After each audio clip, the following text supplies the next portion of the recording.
Il n'y avait que 2 opérations, il y avait un bénéfice qui était connu, qui a été dégradé par les 70 000 € de dépassement de l'opération de Beaumat. Voilà.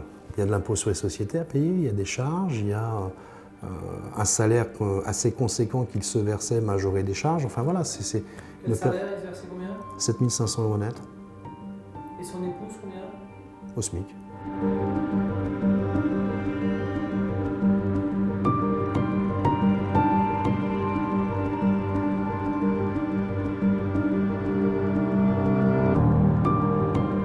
Les erreurs, ça a été effectivement un train de vie supporté par une société qui n'a pas engagé d'autres opérations.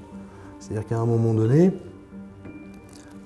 Eliance Habitat, les opérations portées par Eliance Habitat aujourd'hui, ce sont des opérations qui auraient dû être portées par 4C Promotion, puisque au moment de notre séparation, moi je suis parti avec les nouveaux projets. Dans cette configuration, l'entreprise aurait pu supporter effectivement des frais de fonctionnement, mais quand effectivement vous n'avez plus d'opérations à mener, il n'y a plus d'honoraires à facturer, il n'y a plus de bénéfices ou de remontée de marge d'opération, donc à un moment donné, la trésorerie sèche assez rapidement.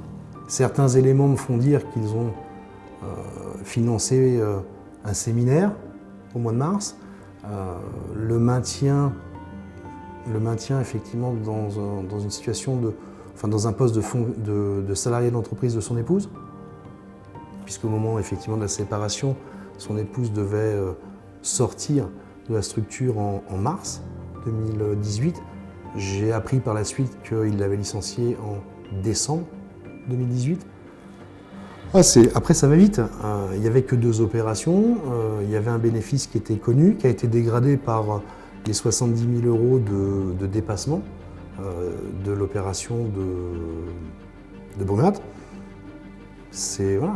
Il y a de l'impôt sur les sociétés à payer, il y a des charges, il y a un salaire assez conséquent qu'il se versait majoré des charges. Enfin voilà, le salaire, il se versait combien? 7 500 € net. Et son épouse, combien? Au SMIC.